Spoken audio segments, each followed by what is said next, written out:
I want to show you how easy it is to use LoRAs in your image and video generation workflows in MindStudio. And if you don't know what LoRAs are, they're basically post-training fine-tunes of image and video generation models that either apply specific styles or enforce consistency around specific objects or people or characters. Basically, they're a way to really level up your image and video generation if you're interested in consistency or specific styles, or if you are, generating images of the same person or the same product over and over.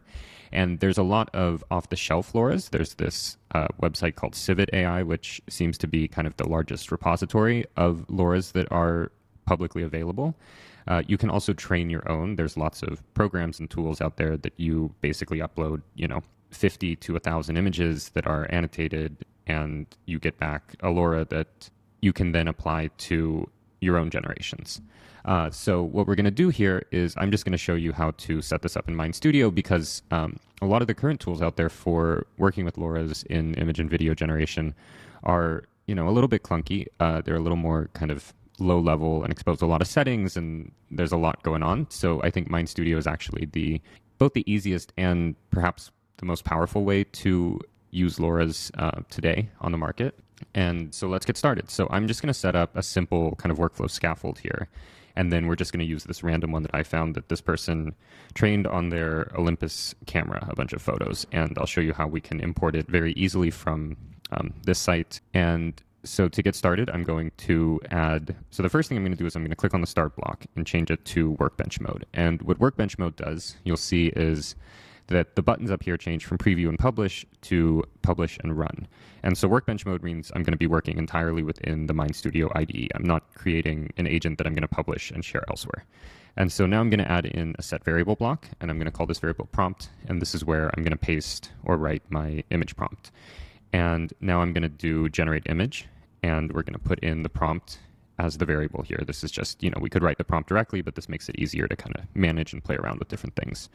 And for the output, we're going to save this to a variable, because what I want to do is when I'm happy with this image, I'm going to use it to generate a video. So I'm going to take the image and have that be the first frame of a video I generate. So I'm going to call this image as the output variable. And we're going to select, in this case, so you can search for LoRA, and you can see these are the 4 image models that are available for LoRA generation. We have 40 different image generation models here. Not all of them support LoRAs. These ones do. And all of these, I don't need to set up any API keys or run anything on my computer or sign up for any services. These are all managed via the MindStudio service router. And we can see here, if I go into the service router and go into AI models, we can see wave speed is the provider we use here. And so if you don't want to use your service router balance and let us take care of the payment, which is the easiest way to get started, and we don't charge there's no fees, there's no upcharge, nothing. We just take care of routing payment for you. If you don't want that, you could choose custom key and provide your own key to the service and use it. Or you could also connect to self-hosted models that you are running either locally or on a remote service like RunPod or something else. But for now, we're going to stick with the managed version, and I'm going to use Flux2Dev here as the model. And I'm going to now click down here where it says LoRAs, and I'm going to press add. And what we get here now is 2 fields. One is the weight of the LoRA, and the other is the URL. And so if you've used any of these LoRAs before, you're probably familiar with this idea, and you might paste a URL to, they're called safe tensors files that is in here. But because we made this really simple, I'm just going to grab this URL from CivitAI and paste it in here. And we automatically load in this LoRA and load in the compatible version, because we can see here there's 2 versions. There's Flux and there's ZImage Turbo for this one. Some of them have multiple variants inside of them. MindStudio makes it super easy to load them in, validate that this LoRA is going to work with this model. If it weren't, it would show an error here, and optionally allow us to select any variant. And so if we change to, let's see, if we change to Quen here, we'll see that the LoRA is not compatible. But if we change to ZImage, it switches to the ZImage version automatically. And so this makes it just super easy to kind of get these imported into your workflows.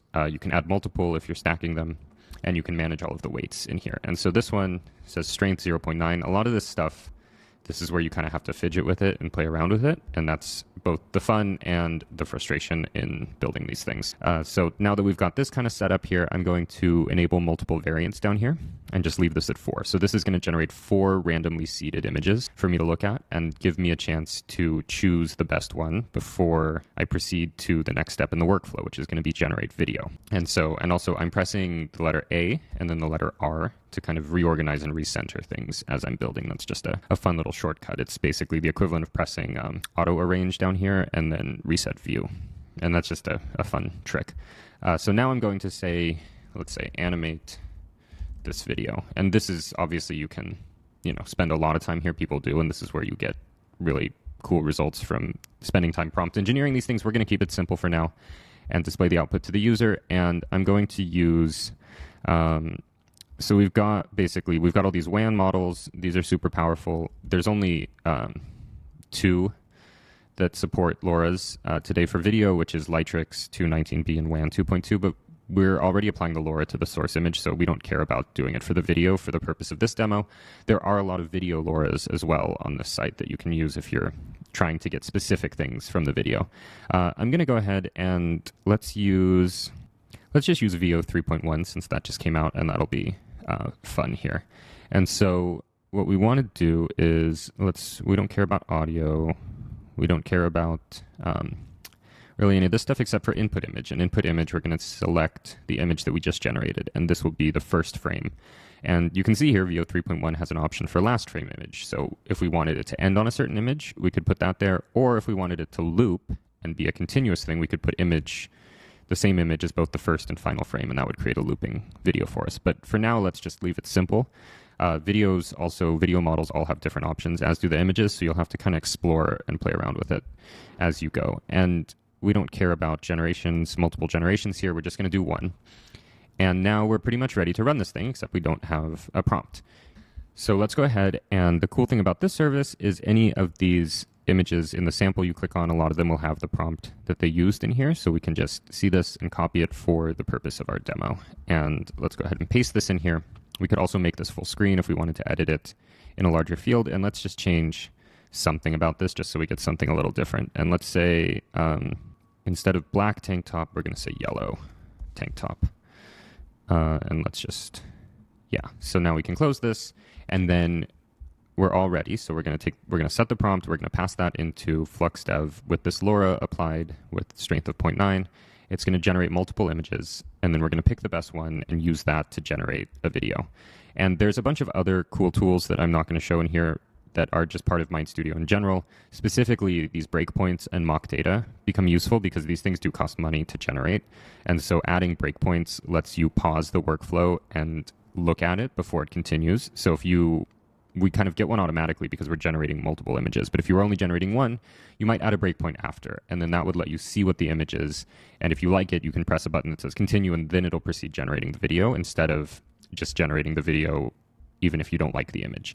And then this configure mock data button down here, which doesn't have anything in it yet because we haven't run this, allows you to configure basically to skip this block execution and use the result of a previous run. So if you are satisfied with the image that was generated and now you want to go on and spend a bunch of time tweaking the video step, that would let you avoid regenerating the image every time. It would just skip it using the same image that you like and go straight into this step. So enough of that. Now let's run this thing. So you can either press Command or Control R to run it, or you can press Run up here. And you can see now that we set the variable in here, and we're generating these 4 variants. And I can, bring this up, or I can also click this button to open this run log in a new tab. And you can see here it finished. It cost us 7 cents to make these 4 images. And we can see here, these are our outputs, and we can click Open in full screen to view these images and see, and I'm using the arrow keys to navigate here, and we can see which one we want to proceed with. If we don't like any of them, we can just, go back, change things, and run this again. But let's go ahead and pick which of these we think will look the coolest animating. Probably this one will look the coolest running. And so I'm just going to press enter here. And now we've selected this image variant from all of these, and now we're on to the generate video step. And so now it's going to animate this image that we selected using VO. And so we can see now we've finished generating this video, and if I click on it, we can expand it here. And this is pretty cool. And this video is already hosted on our CDN, so it's ready to be shared, downloaded, anything you want to do with it. And you also have access to the full power of Mind Studio. So that includes all of these blocks for transforming media. So we could add subtitles, we could add music, we could merge a bunch of video clips together. We can do all kinds of really cool stuff with this because this is able to take advantage of all of the other tools Mind Studio has to offer. And yeah, so that's how easy it is to use LoRAs and some of these more advanced properties on image and video generation, and also how to use the Workbench mode here, which I could then, if I wanted to share this Workbench, I could publish it. I can give it a bunch of settings and make it remixable so that other people can go ahead and clone this and make a copy of it and get started. And yeah, there's a bunch of really cool stuff here for people who are serious about generating images and videos that I think if you've tried to use some of the other products on the market, you might find this to be a lot easier to get started and get going making the things you want come to life.